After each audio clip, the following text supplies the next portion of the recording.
Cette citation de l'Écriture fait partie des choses pour lesquelles Dieu a l'exclusivité. Il y a des choses dans la Bible que personne d'autre ne peut faire. Même dans les attributs de Dieu, si vous vous rappelez bien, Dieu a plusieurs attributs. Plusieurs attributs. Mais il y a des attributs intrinsèques de Dieu. Aucun homme ne peut les porter. On dit par exemple, Dieu est esprit. Les anges aussi sont esprits. Les diables aussi esprits. Dieu est Père. Il n'est pas le seul à être Père. Il y a plusieurs pères. Nous sommes des pères. Nous avons des enfants. Mais il y a des attributs qui sont intrinsèques, qui reviennent seulement à Dieu. Propre à lui. Personne d'autre ne peut porter ça. Une fois, je vous ai parlé de ces attributs. Le premier, c'était éternel. Seul Elohim est éternel.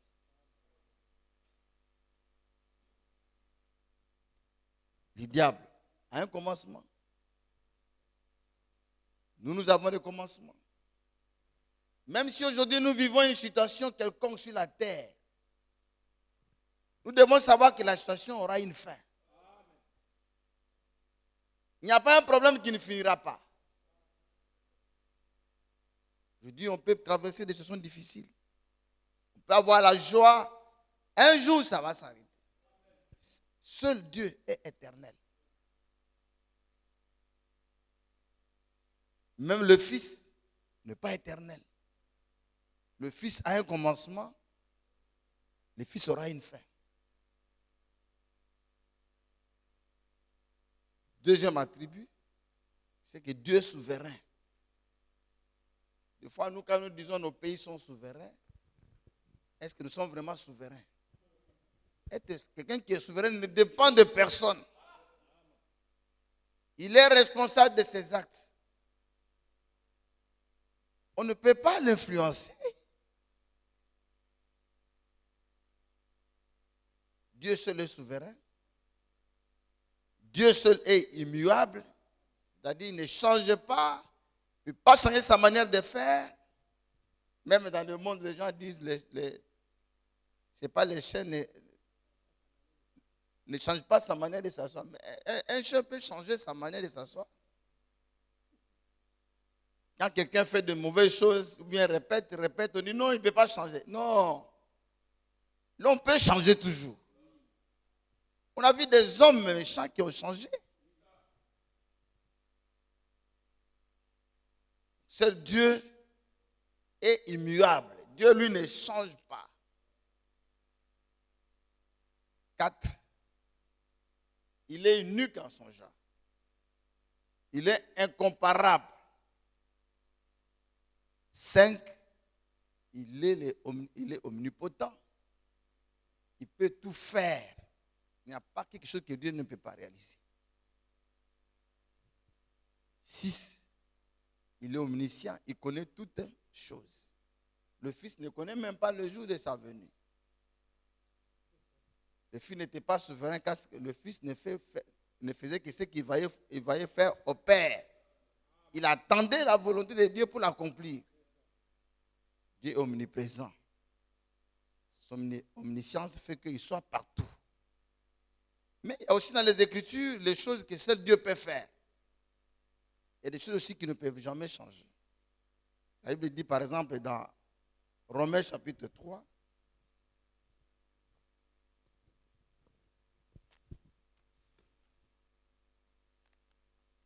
Romains chapitre 3,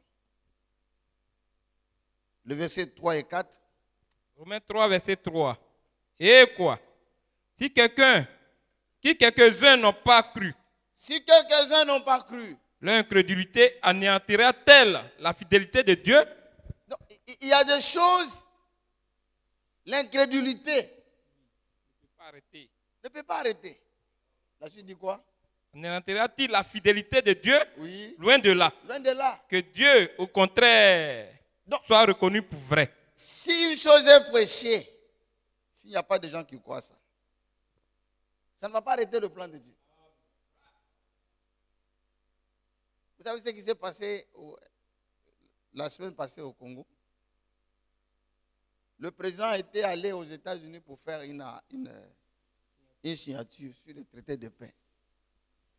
Et au moment où il était là, ils ont réuni tous les pasteurs pour que le pasteur vienne prier. Mais regarde ce que le protocole va faire, le protocole de l'État va faire. Il passe, il dit maintenant, nous invitons le représentant légal de l'église primitive pour venir prier. Et on demande à un frère du message, l'enfant de Barouti, viens prier. Il dit, nous appelons le représentant légal de l'église primitive de venir prier ici.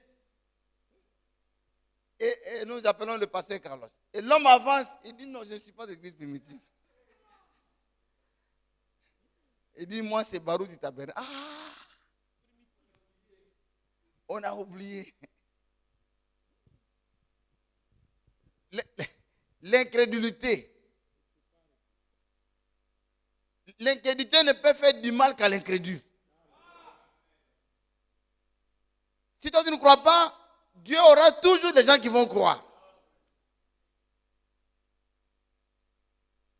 Et lui-même, il est le propre croyant de sa parole.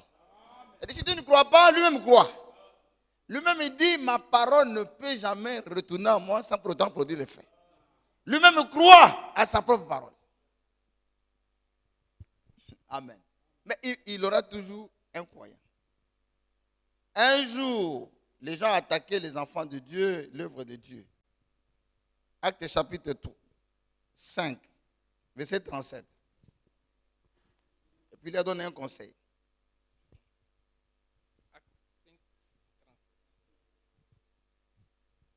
Actes 5, verset 35.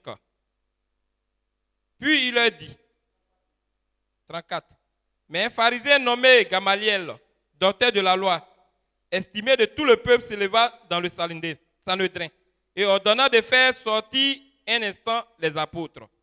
Puis il leur dit, hommes israélites, prenez garde à ce que vous allez faire à l'égard de ces gens. À ce que vous allez faire à l'égard de ces gens.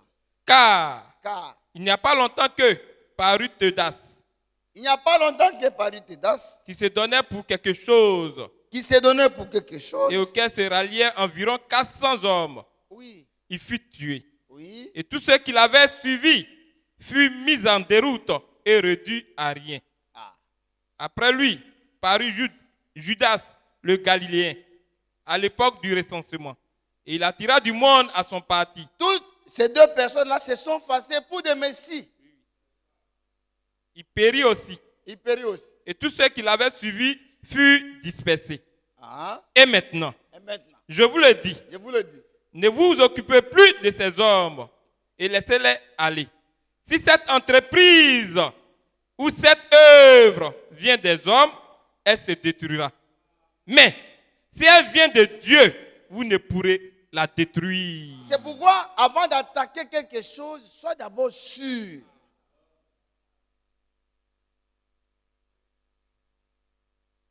Il faut être sûr.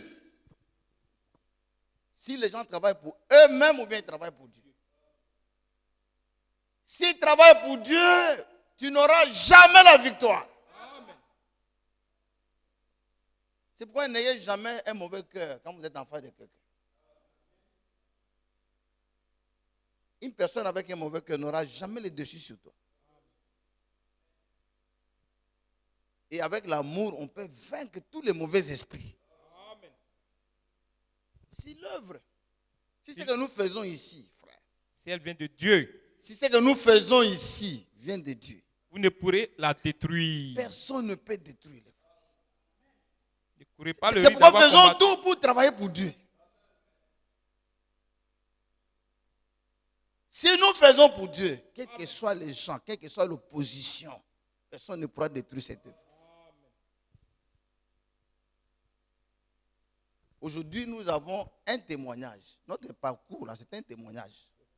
Nous sommes passés par le haut et le bas. Mais pourquoi on arrive à résister? Quelles que soient les tempêtes. Cherchons à travailler pour Dieu. Le jour que nous allons chercher à travailler pour nous-mêmes, l'œuvre va se détruire. Amen. Alors ici, il dit, j'ai ouvert une porte.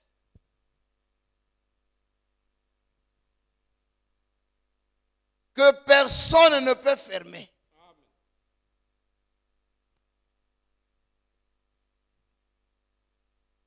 Ici, Dieu se révèle comme étant le souverain, dont les décisions ne peuvent jamais être attaquées. Il y a des choses dans la vie, frère, dans la vie, quand Dieu décide quelque chose, s'il a décidé, il ne consulte personne, ça dépend de lui. Ici, dans cet âge de Philadelphie, allons d'abord cherchons d'abord le premier sens du mot porte. 2 Corinthiens chapitre 2.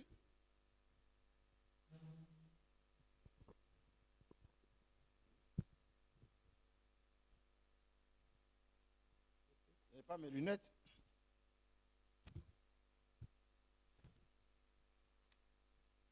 Verset 12. 2 Corinthiens 2, verset 12. Au reste, lorsque je fus arrivé à Troas pour l'évangile, Lorsque je fus arrivé à Troas, pour l'évangile de Christ, pour l'évangile de Christ, quoique le Seigneur m'eût ouvert une porte, oui, je n'eus point de repos d'esprit, parce que je ne trouvais pas Tite, mon frère. alors quelle était la porte ici? C'est l'œuvre missionnaire. Il devait prêcher ici, la porte était ouverte. Et lui, c'est pourquoi aujourd'hui, frère, nous devons faire des émissions. C'est pourquoi aujourd'hui, frère, il y a des assemblées qui s'appellent assemblées du message, mais qui ne sont pas du message. Supposons aujourd'hui, nous sommes là. Quelqu'un quitte une église dénominationnelle. Et puis croit que quelqu'un vient lui parler du message. En principe, cet homme-là doit d'abord aller auprès de ceux qui ont cru avant lui. Tu ne peux pas commencer ton assemblée là.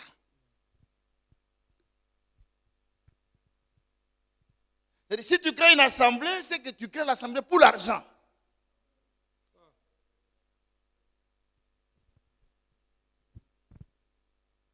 Paul est venu à la foi après les apôtres. Mais il n'est pas allé faire son église ailleurs. Même les frères qui étaient même dans certaines églises qui ne croyaient pas le message, tout d'un coup il fait son assemblée. Même si ça n'apporte pas le nom, c'est une dénomination qui est là.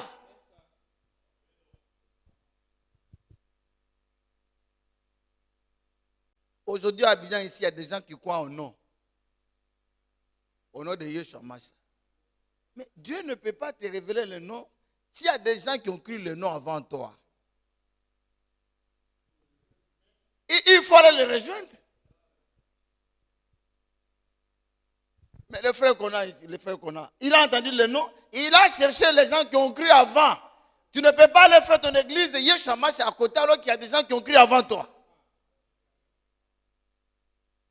Regardez ce que Paul dit ici, dans Romains chapitre 15.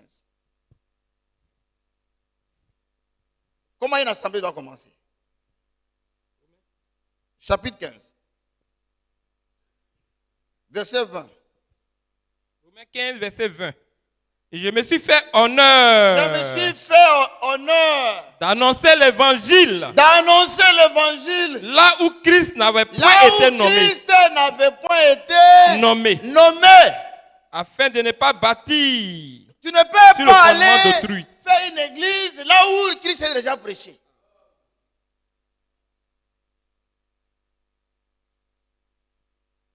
Si tu fais une église à côté, c'est une dénomination. C'est pourquoi des fois les gens du Koweït,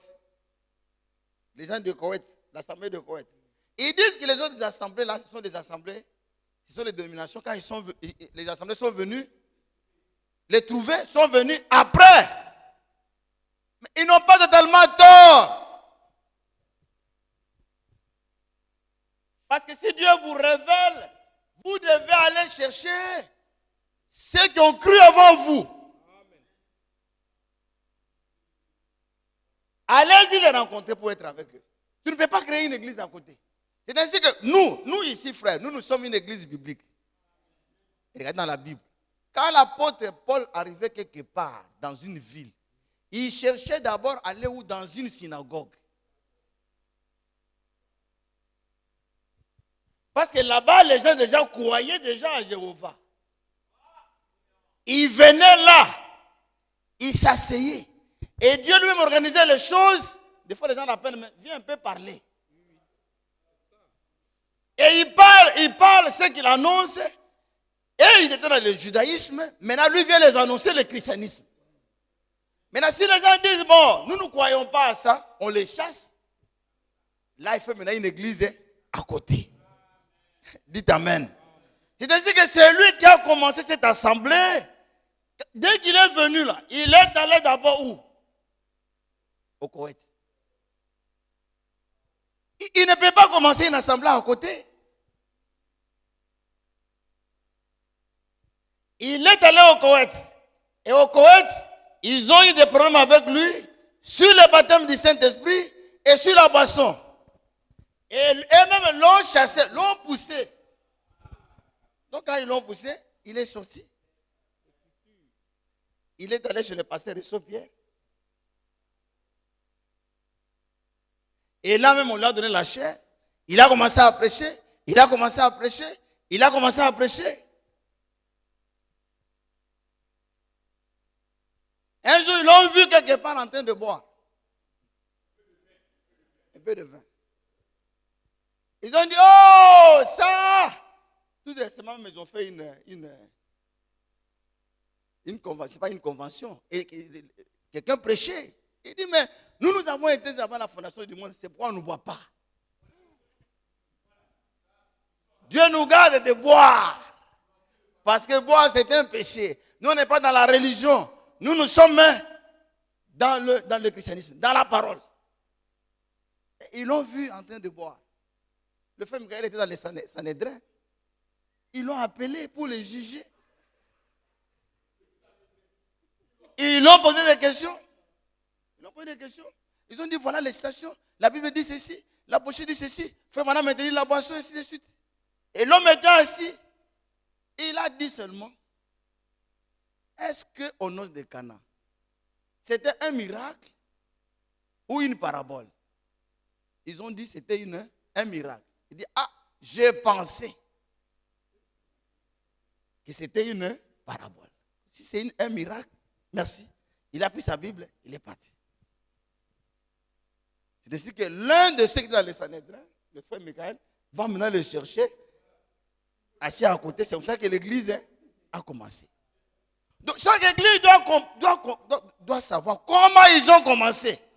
Donc, si vous venez aujourd'hui et que vous commencez ailleurs, c'est une dénomination. C'est que vous faites ça pour chercher de l'argent. Il faut d'abord aller auprès de ceux qui ont cru avant toi. Toi, tu n'étais pas dans le message.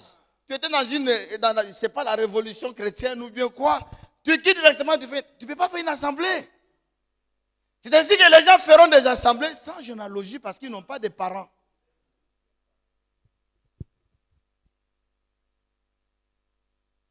Dans la prédication, c'est rangé du côté de Jésus-Christ.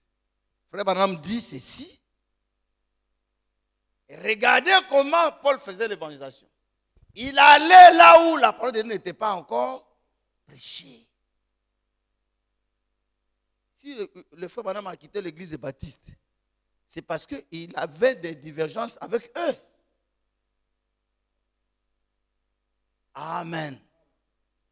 Là, moi, tu peux commencer une église. Tu ne peux pas commencer. Imaginez Paul, avec le baptême du Saint-Esprit, il fait une église à côté de l'église de Pierre.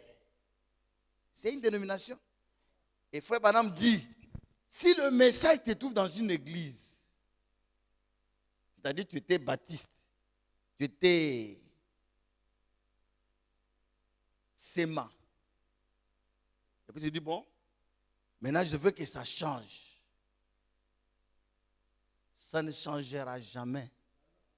Et dit, une dénomination ne peut jamais devenir une église du message. Ce qu'on demande, c'est de sortir. C'est-à-dire tu quittes où tu étais là. Comme les frères Yao ici, comme les James. Tu quittes, tu étais pasteur là-bas, tu deviens ici croyant. Puis tu t'assois. On va te prêcher, à te prêcher, à te prêcher, à te prêcher. Et un jour, si tu avais un ministère, ton ministère se manifestera toujours. Amen.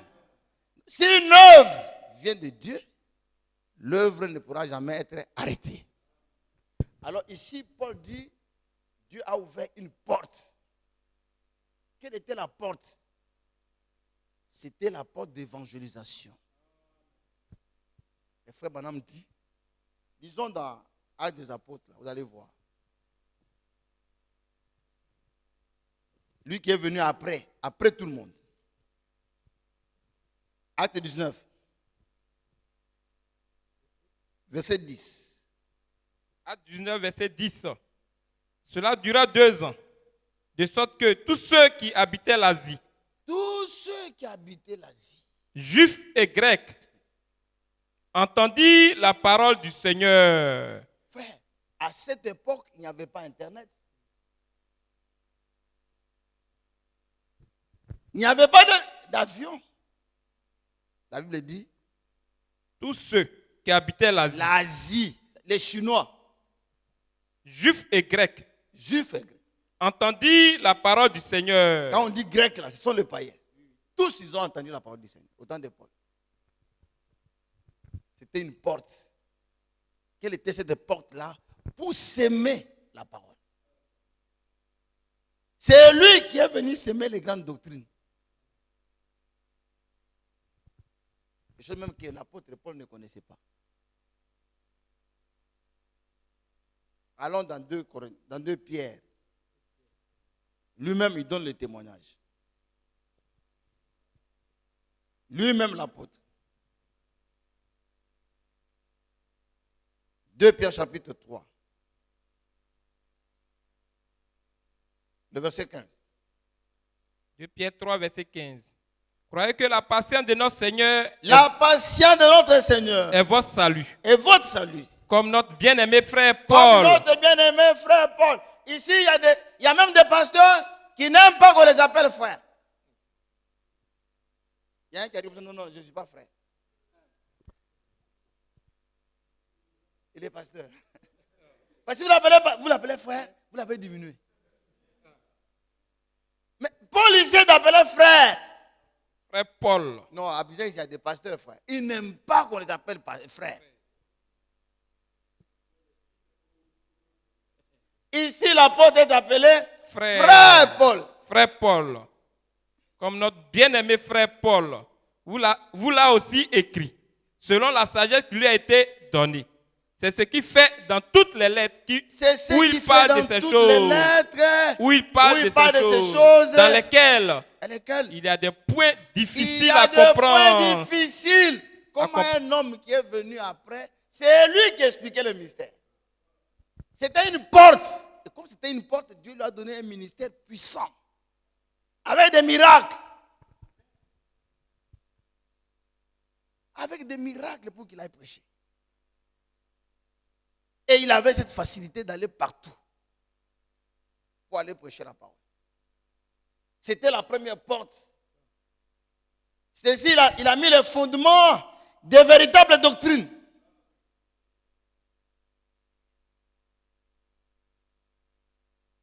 sur le baptême Saint-Esprit. Il a mis de l'ordre, même sur le don. Le jour de la Pentecôte, tout le monde a parlé. Lui dit, mais si vous voulez parler, que 2 ou 3 parlent. L'un après l'autre. Et s'il n'y a pas d'interprète, qu'on se taise. Il met de l'ordre sur la langue. Il dit, si vous parlez en esprit, ne parlez pas seulement en esprit, mais parlez aussi avec votre intelligence. Il met de l'ordre. Il dit, je ne permets pas aux femmes d'enseigner, ni de prendre d'autorité sur l'homme. Mais toutes ces choses, il vient à l'église, il dit l'église va être gérée comme ça. Il faut qu'il y ait des évêques, il faut qu'il y ait des diacres. Il dit un diacre doit être comme ça, un évêque doit être comme ça. C'est lui qui a défini, c'est l'apôtre Paul. Il a mis une porte ouverte pour s'aimer la parole de Dieu. Amen. Et juste après lui, une autre porte était ouverte encore, dans l'âge de Pergame. L'église s'est mariée à l'État, a commencé à s'aimer les fausses doctrines. Frère, il y a des gens qui défendent les fausses doctrines. Hein. Il y a un prêtre qu'on appelle le prêtre menace.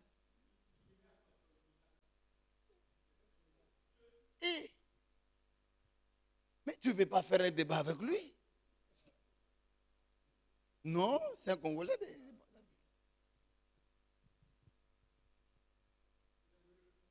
C'est dangereux. Mais il a répondu à Marcelo. Il dit, vous pensez, il y a une philosophie. Il dit, vous pensez que l'église, Dieu peut jeter une grande église comme ça dans l'enfer? Non. Tel saint, à se faire comme ça, vous pensez qu'il peut aller en enfer? Non. Mais c'est pourquoi les débats, il y a des gens avec qui il ne faut même pas faire les débats.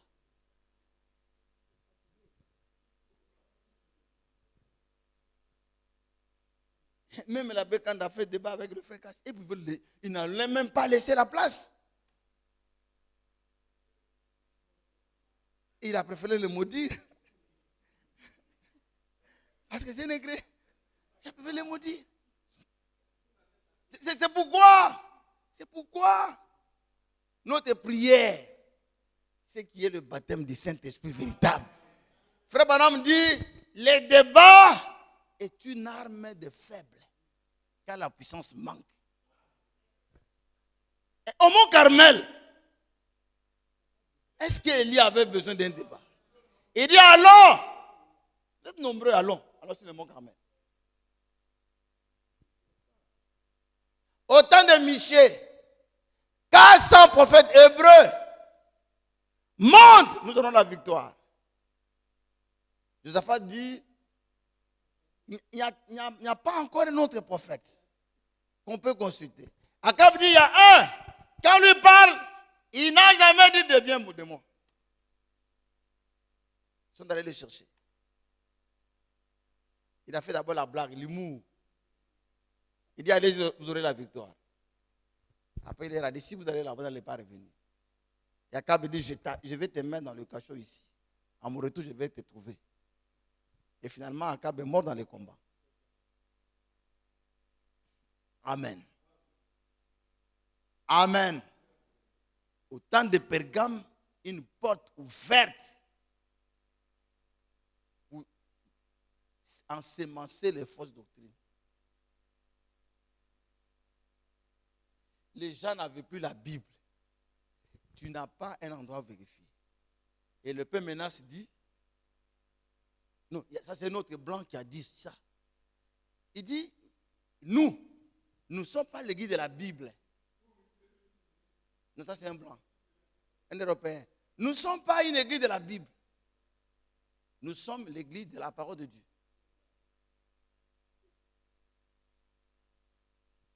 Il appelle notre Bible quoi? diminutif de la Bible. Ce n'est pas biblette. Biblette. Il dit, le Seigneur a dit, j'ai beaucoup de choses à vous dire que vous ne pouvez pas supporter maintenant. Il dit, la Bible, il y a des choses qui ne sont pas écrites. Et la Bible dit, le Seigneur a fait d'autres choses qu'on n'a pas écrites dans la Bible. Donc, nous ne sommes pas l'église de la Bible. Nous, on n'a pas seulement la Bible, on a d'autres choses qui ne sont pas dans la Bible. Nous sommes l'église de la parole, pas de la Bible. C'est pourquoi quand ils disent par exemple que la Vierge est montée au ciel, ce n'est pas dans la Bible, c'est dans la parole.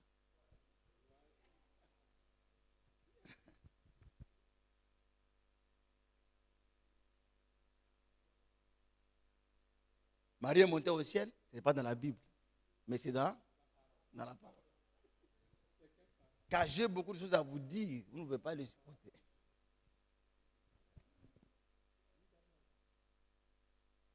La Bible dit, les choses cachées sont à Dieu, les choses révélées et à nos enfants. Il y a des choses qui sont cachées, qui ne sont pas dans la Bible.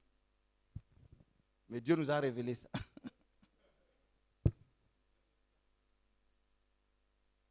Mais il y a des gens, maman va faire avec lui le débat.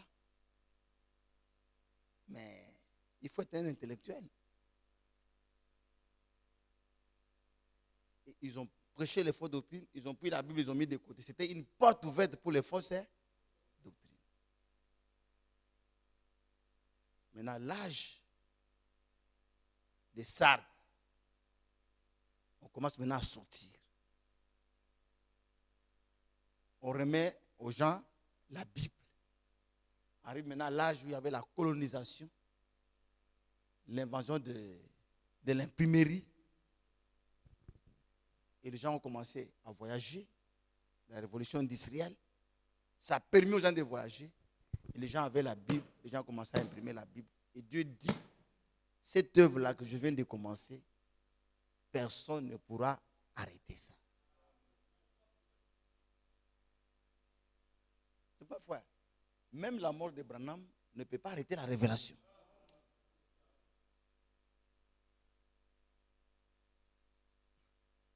Mais il y a des gens qui ont ça dans les églises. La pyramide. Mais ils ne savent pas expliquer ça. Vous voyez, la pyramide monte. La pyramide n'a pas d'ombre. Vous comprenez? La pyramide n'a pas d'ombre. Cela veut dire que tout au début, là, la seule prédication de l'apôtre Pierre, il y a eu combien de croyants? 3000 âmes. Branham a laissé une assemblée de combien de personnes? Branham avait un ministère restauré, mais n'avait pas une grande assemblée. C'est au fur et à mesure que nous avançons, la pyramide s'est rétrécie. Nous-mêmes, on a vécu ça. On allait, on prêchait, on baptisait les gens. Aujourd'hui, baptiser les gens. Une denrée rare. Plus on avance, plus ça devient de plus en plus difficile d'avoir des croyants. C'est pourquoi on dit, quand le dernier entrera, la pyramide se rétrécit. Mais plus la pyramide monte, la connaissance aussi augmente. Parce que l'apôtre Paul qui était ici, s'il se réveille aujourd'hui, qu'il s'assoit là-bas, il s'assoit où tu es assis là, moi je vais lui prêcher les actes de l'église. Il ne connaît pas ça. D'abord, s'il se réveille, on dit non, il y a un livre qu'on appelle Apocalypse. Il dit Apocalypse. Je ne connais pas ces livres-là. Parce que Dieu a révélé l'Apocalypse à Jean après la mort des autres apôtres. C'est qu'on voit toujours les gens. Branham a baptisé au nom de Jésus. Mais vous baptisez. Mais il faut qu'on avance. Et Branham donne un conseil, il dit, si vous croyez, ne mettez pas un point. Mettez une virgule car Dieu ajoutera autre chose. voyez aujourd'hui, le franquiste, il veut s'arrêter avec le frère Franck. C'est fini.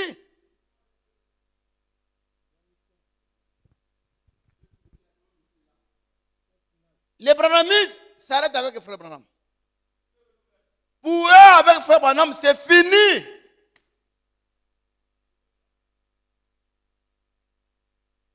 Il y a un qui dit, je vais redresser l'église. Quand les uns disent, ils ont donné à frère Branham la position que Dieu ne lui a pas donnée. Et d'autres disent que frère Branham a fait des erreurs. Il va les corriger. Je me dis, mais c'est toi-même qui dois être corrigé. Quelqu'un qui croit que Branham n'a pas fait d'erreur, il n'est pas différent de celui qui dit que Branham est Dieu.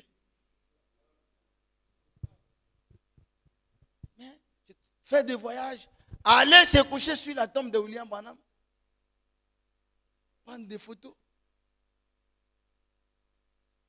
Mais Dieu avance.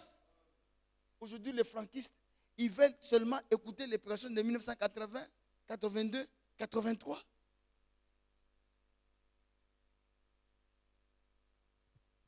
Frère, même nous qui avons cru, la conscience qu'on avait il y a cela 10 ans n'est pas la même d'aujourd'hui. Tous les jours, il faut qu'on évolue avec la même écriture. Dieu a mis une porte de l'évangélisation pour que la parole de Dieu soit répandue. Personne ne pourra arrêter ça. Frère, c'est pourquoi si on a un projet pour l'évangélisation, personne n'arrêtera.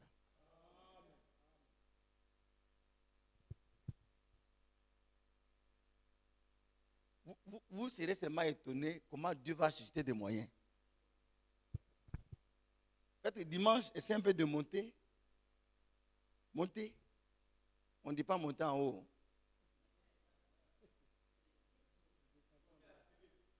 Monter à la télé. Montez un peu, vous allez voir comment les travaux sont en train de faire les travaux. D'ici peu, on aura tous les studios.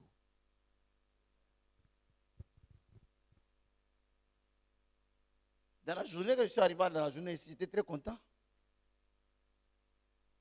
Tu vois, on fait des travaux partout. Mais on se demande, mais même le groupe électrogène, là, on aura ça. Il y a deux qui sont venus aujourd'hui avec des propositions. Ils sont venus avec des propositions. Que nous puissions avoir un groupe électrogène. Nous avons même proposé un groupe. 1 heure de temps consomme 1,5 litre. 1,5 litre. Donc si c'est ça, dimanche, on met ça. 5 heures de temps, on consomme peut-être 10 000 francs. C'est un investissement. Seulement le culte du soir, comme ça, on peut. Mais dimanche, on met le groupe. Comment nous, une grande église comme ça, on peut manquer un groupe électrogène?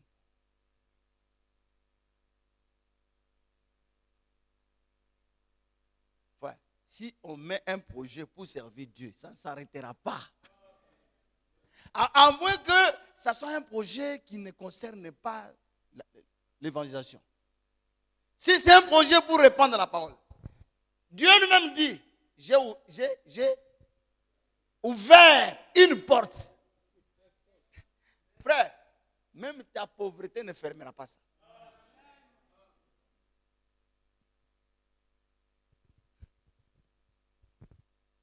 Dieu va susciter des moyens.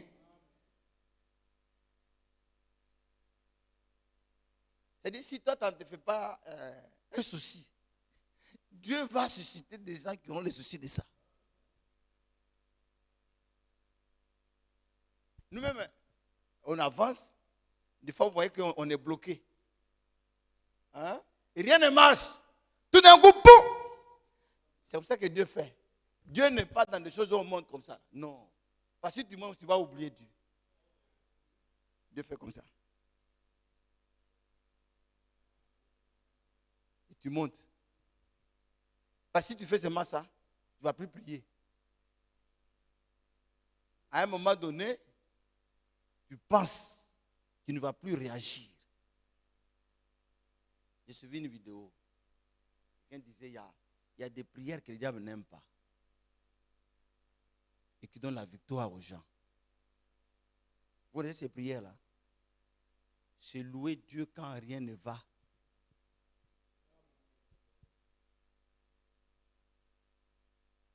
Ça, c'est le provoquer.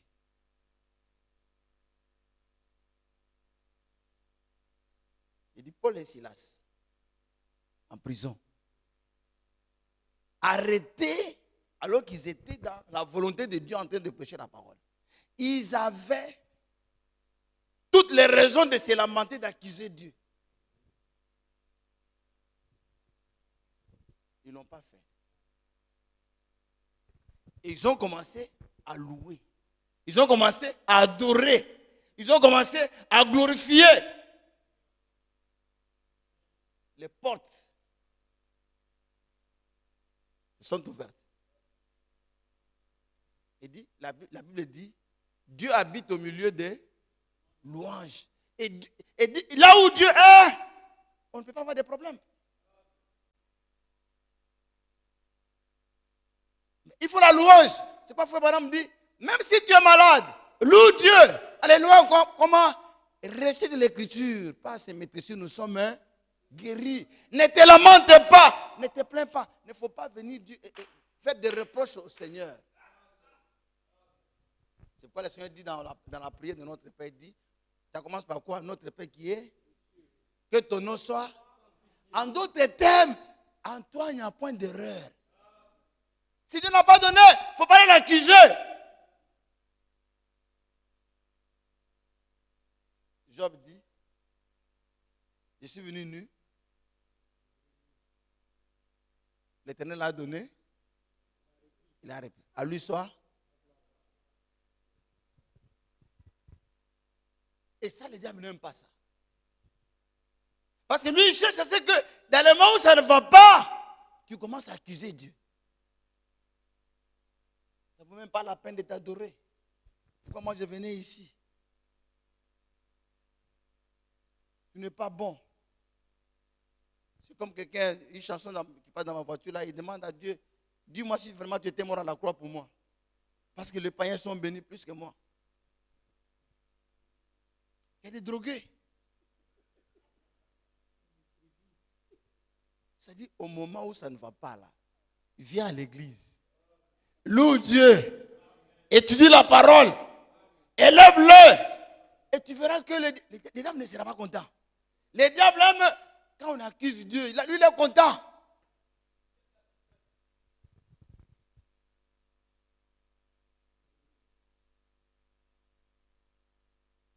Il dit les louanges où ça va là. C'est ça, ce ne sont pas des louanges. N'importe qui peut faire ça. Tu es passé aujourd'hui, Dieu t'a donné l'argent et puis tu viens à l'église. Vraiment, je vais le louer. C'est malade, tu commences à danser ici. Non, tu danses parce que Dieu t'a béni. Dieu a besoin au moment où ça ne va pas. Les murs de Jéricho ils n'ont pas crié au moment où les murs sont tombés. Non, ils ont commencé à crier avant que le mur ne tombe. Il faut l'adoration avant que le mur ne tombe. Ça fait longtemps, nous on prie, rien ne va. Dieu n'a pas besoin d'écouter cet évangile-là. Et c'est pourquoi Frère Branham a prêché la prédication. Jéhovah juré. Et dans cette prédication, il dit, Abraham, plus le jour il passait, plus il était content. Il dit, je sais que mon miracle aura un grand témoignage. Mon miracle aura un grand témoignage. Il y a des femmes qui arrivent, des nationales qui arrivent à coucher à 55 ans. 55 ans, ils portent des enfants. Et des fois même, ils portent 3, 4 enfants au même moment. À rattrapage.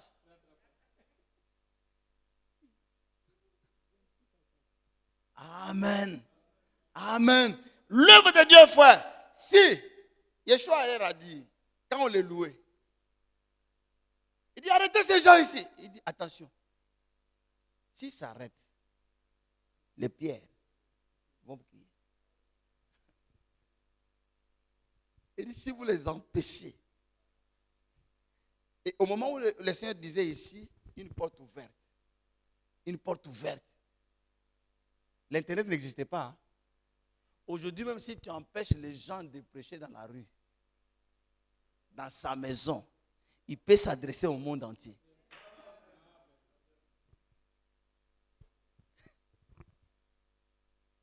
Frère, aujourd'hui, il suffit d'avoir une bonne connexion. Et puis tu prends ton téléphone, tu places devant. Commence à prêcher la parole. Il y aura même 2 qui vont écouter. Et à la fin, il faut regarder le nombre de vues. Oh, 2000, 3000. Mais dans la rue ici, si tu te mets dans la rue, combien de personnes vont t'écouter? Et puis ça reste. Et après, il y a des gens qui vont écouter en cachette. Qui n'aiment pas dans le direct, mais en cachette. Une porte. Aujourd'hui, tu ne peux plus fermer la bouche de quelqu'un pour qu'il ne parle pas. Les gens vont parler. Il y a un blanc qui disait, l'Internet a donné de la valeur aux imbéciles. Les idiots. Les gens qu'on ne pouvait même pas écouter. Aujourd'hui, nous sommes obligés de les entendre chez nous à la maison. Il était fâché. Quelqu'un se met, il raconte des bêtises. Même le milliardaire peut écouter ça.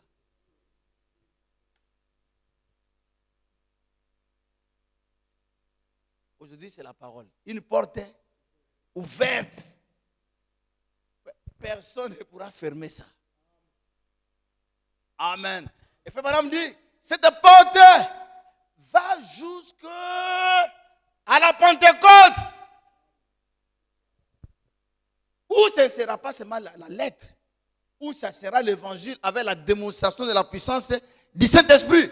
Et aujourd'hui, il y a des gens qui prient à distance. Quelqu'un est loin. Quelqu'un est loin. On prie. Il est guéri. Au moment où frère Branham prêchait, il disait aux gens, mettez la main sur votre poste radio. Et les gens mettaient. Les gens étaient guéris. Les gens mettaient le banc de William Branham et puis ils mettaient la main sur le poste radio et ils étaient guéris. C'est une porte. Aujourd'hui, personne ne fermera ça. Donc, si on s'engage dans cette porte, nous sommes dans la volonté de Dieu. Parce que c'est une chose qui ne s'arrêtera. Personne ne pourra fermer. Aujourd'hui, il y a des pays, par exemple, vers l'Asie, là-bas, où on n'autorise même pas que la Bible entre. C'est ça, non? Hein? On ne veut pas que la Bible entre. Mais la Bible est dans le téléphone.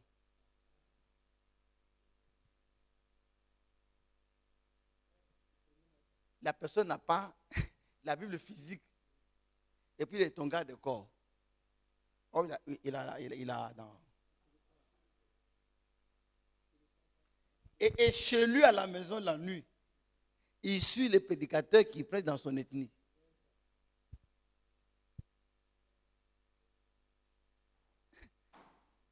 Mais comment tu peux fermer? Tu ne peux pas fermer l'Internet. C'est une porte. C'est pourquoi nous devons être là où la porte est ouverte. C'est ça la première signification du mot porte. Amen. Personne ne va arrêter l'évangélisation. Personne. Même si il arrivera le boycott dans ta maison.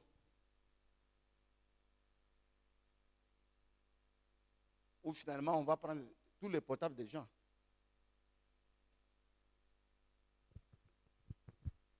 Personne. Amen.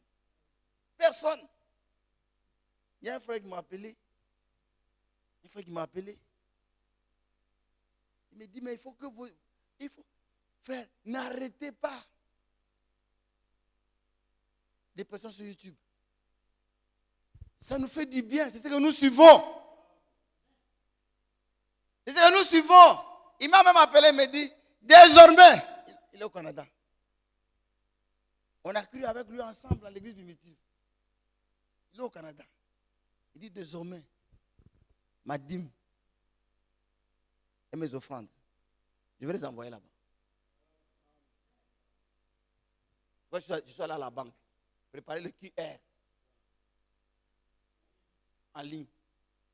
C'est-à-dire, tu mets ça, pas, tu as versé déjà l'argent.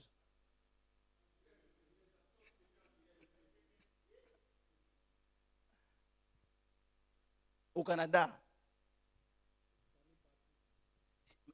même si toi tu refuses de donner la dîme ici, le Canada va venir. Oh frère, à moins qu'on ne travaille pas pour Dieu. Il dit, j'ai ouvert une porte que personne ne fermera. En Guinée, on doit envoyer des Bibles. Il y a déjà 2 pasteurs là-bas.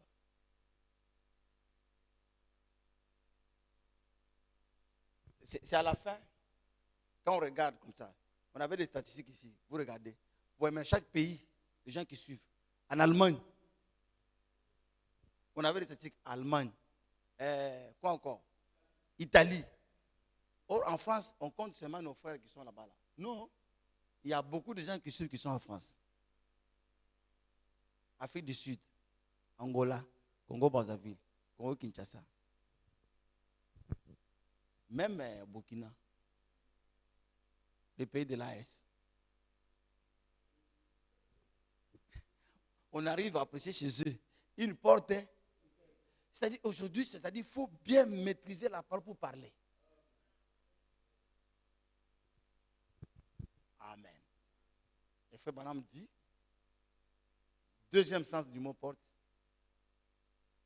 Yeshua dit dans Jean chapitre 10, je suis la porte des brebis. Lui-même, il est la porte. C'est la révélation. Il dit, personne ne pourra arrêter la révélation de la parole.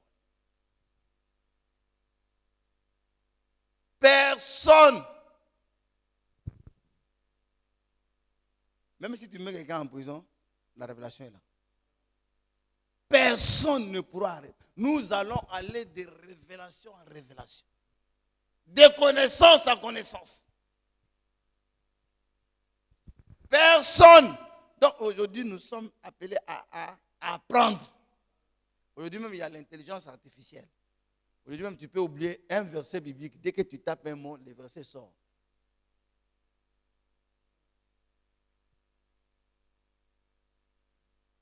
Dès que tu tapes un mot là, le verset va sortir. Tu n'as pas besoin de chercher. Même les tablettes de la voix de Dieu, il y a un mot de recherche. Donc plus on avance, ils vont mettre en place des techniques faciles pour que nous arrivions à accéder à la connaissance.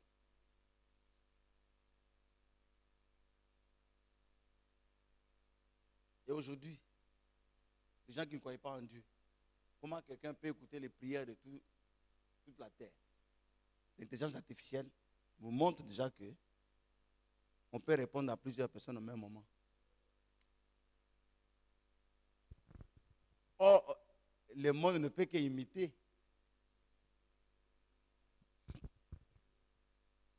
J'ai un gros livre à la maison, écrit par un riche français. Celui qui a fait le pont ici. Bolloré. Il a écrit sur la science et Dieu. Et la science prouve que Dieu existe.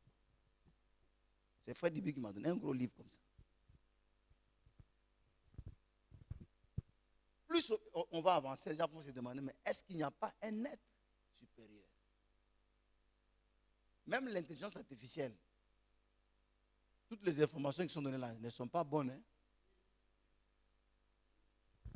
L'intelligence artificielle ne fabrique pas des informations.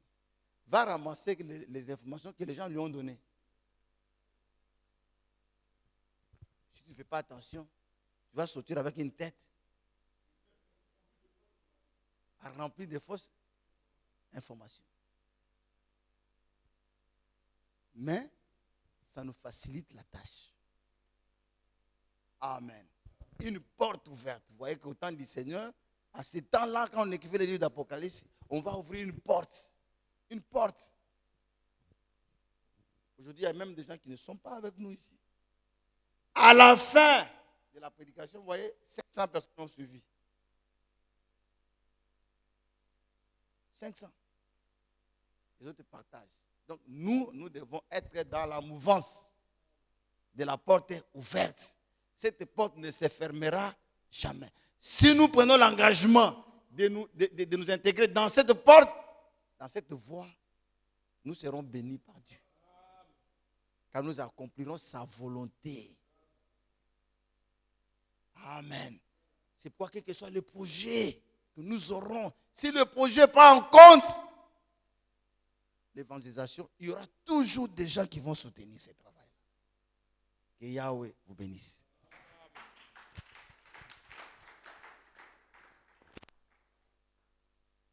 Donc le vendredi, avant que nous puissions voyager, nous allons parler sur les jugements de faux juifs.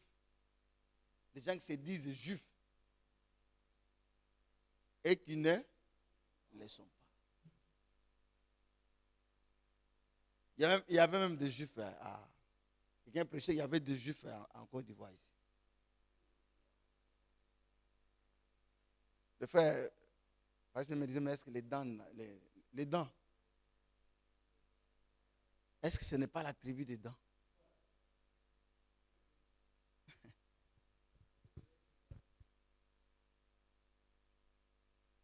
Et la question a été posée, est-ce que la tribu des dents est retournée en Israël? Qui peut répondre à cette question?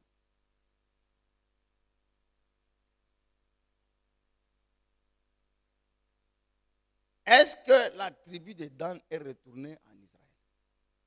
Il y avait des tribus qu'on avait supprimées, non? C'était quelle tribu? Ephraim. Est-ce qu'ils sont en Israël ici?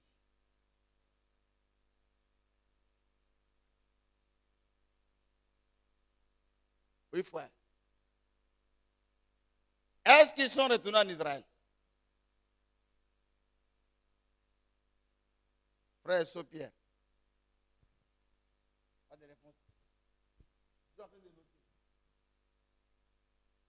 Est-ce qu'ils sont retournés en Israël? Donc ils ne sont pas là. Ils sont encore en Côte d'Ivoire. Ils sont là-bas. Tu as la preuve, tu as une écriture. Mais Dan n'est pas dedans.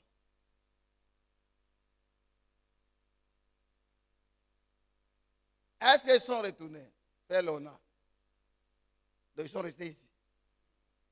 Vous devez étudier la parole. Sœur Nadine, est-ce qu'ils sont retournés? Vous voyez les gens de la télé et ils ont de la connaissance. Est-ce qu'ils sont en Israël? Elle a la réponse. Ces gens-là sont en Israël. Mais quand vous regardez dans Apôtre chapitre 7, Dan n'est pas dedans, Ephraim n'est pas dedans. C'est ça, non?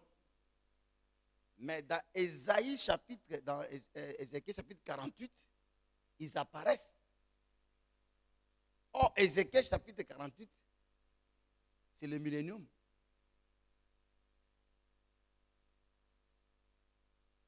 Ils sont là, mais ils ne seront pas sauvés parmi les 144. Ils ne feront pas partie des 144. Mais ils sont là. Parce que dans le millénium, ils vont se retrouver dans Ézéchiel chapitre 38. Même leur adresse est déjà donnée dans le millénium, où ils seront. Maintenant, Dieu les a effacés. Comment? Deutéronome 29. Le 29 ou 30.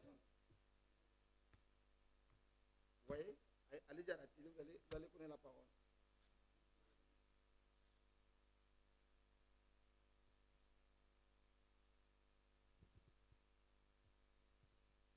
Verset 20. L'Éternel ne voudra point lui pardonner, mais la colère et la jalousie de l'Éternel s'enflammeront contre cet homme.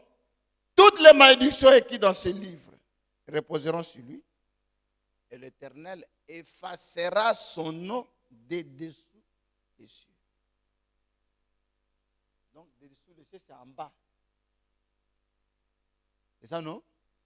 Des dessous des cieux. Oh, le livre de vie est au ciel. Donc, les noms n'ont pas été effacés dans le livre de vie. Mais sur la terre, en bas, Dieu peut t'oublier. Tu peux être un élu. Hein. Mais en bas ici, Dieu ne te voit plus. Mais ton nom est là. Vous voyez que eux, leur nom a été effacé. Donc Dieu les a oubliés un peu.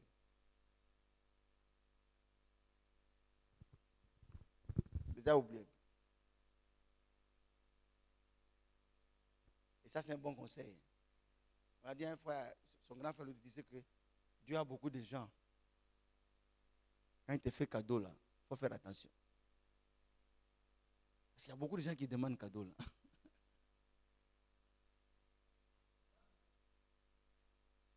Donc, il faut faire attention avec les opportunités dans la vie. Les opportunités n'arrivent pas tous les jours. Hein, frère Mao? C'est ce qu'on appelle les opportunités. Ça n'arrive pas tous les jours. Et il ne faut pas les gaspiller. Un moche. Tu sors comme ça sur la route et puis tu vois quelqu'un te croise, ah, prends 1 million. Et après, il m'a donné 1 million, je vais aller bouffer ça le même jour parce que Dieu va commencer à aligner les gens sur ma porte. Ça, c'est ce qu'on appelle les opportunités. Il y a des choses aussi pour lesquelles tu peux travailler, tu travailles dur. Et puis Dieu te donne. Ce travail, tu es rémunéré. Mais il y a des opportunités. Et c'est ce que le monde appelle chance. C'est une chance. Quand ça vient, il faut en profiter. Même les mariages, là, il y a des opportunités. Tu veux venir te demander la main, je veux te marier. C'est une opportunité. Saisis l'occasion. Oh, je vais encore réfléchir parce que ceci, c'est là. Tu es parti, l'opportunité est partie. Celui que tu vas rencontrer maintenant, ce n'est plus l'opportunité. Il y a même des gens qui se marient, il dit, ça c'est quelle malchance.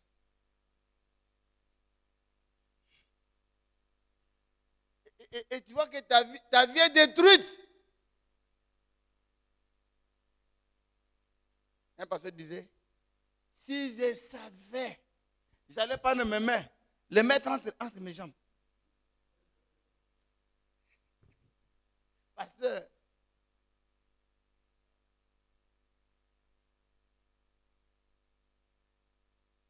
ça devient un enfer. Un enfer qui ne finit pas. Il y a des frères qui m'ont appelé et dit, oh, vraiment, on a été vraiment consolés. Quand on a appris que la femme de l'étoile l'a fait souffrir. On s'est dit, ah, non, on s'est lamenté pour rien. Si l'étoile a souffert, mais nous, on n'aimait pas l'étoile. Pardon, on va continuer comme ça.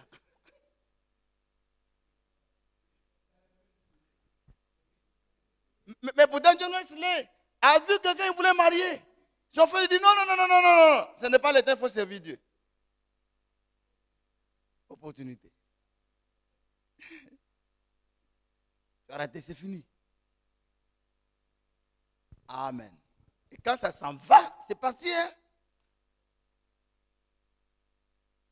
Ça peut être une fois, 2 fois, 3 fois. Mais c'est Dieu qui... Sur la route, tu peux un jour te promener puis ramasser l'argent. Alors là, on ramasse encore.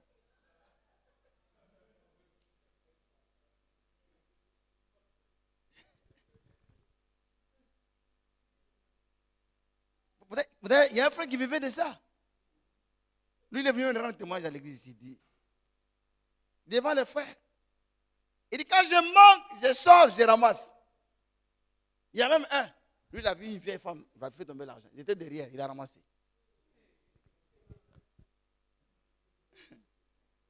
Il dit, c'est Dieu qui a mis sur mon chemin. Donc les opportunités, ce n'est pas tout. Même dans les affaires, il y a des opportunités. C'est pourquoi, ici en Côte d'Ivoire, quand un pasteur veut chercher la maison pour louer, on dit non. Parce qu'on sait que le pasteur, il a toujours la caution. Mais ce qui est difficile au pasteur, c'est de payer chaque mois. Parce qu'il y a des opportunités. Tu peux avoir des hommes d'affaires, une grosse dîme. Ça va continuer comme ça. Et puis tu as pris villa dans le même qu'on a de construire au plateau. Là. Et puis tu sors chaque jour, tu regardes. Et puis tu apprends que le croyant a quitté l'église.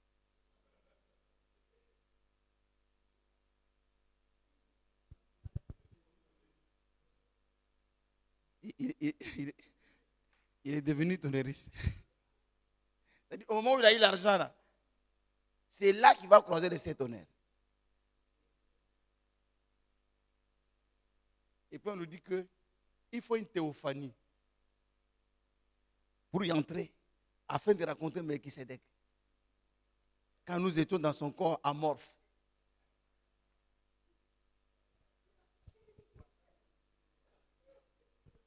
Pour attendre l'explosion atomique dans les tonnerres, dans le sang de ces tonnerres.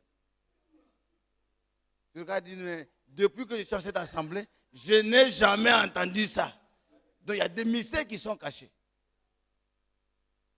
Et puis d'autres, il y a un qui a dit, il a dit à Pasteur Casse, je m'en vais avec ma dîme. Il dit au diacre, vous ne verrez plus l'enveloppe.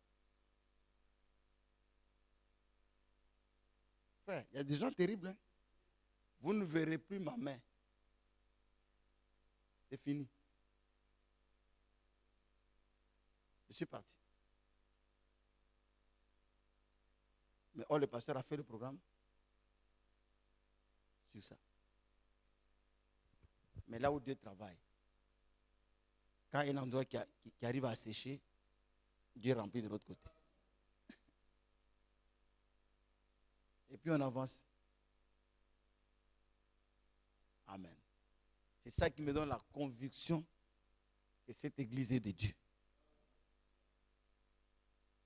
Même pendant l'élection, on a payé les salaires. Pendant l'élection. On construit, on paye. On fait télé, on paye. Parce que maintenant, quand l'argent tombe dans mon téléphone, je me demande, c'est 10 ou bien c'est télé. Si tu as écrit, tu as dit, c'est ma dîme qui est tombée là. Après, il dit, non, pasteur, c'était télé. Hein? Que Yahweh vous bénisse. Lèvons-nous, on va remercier le Seigneur. Yesha TV, préparons la seconde venue.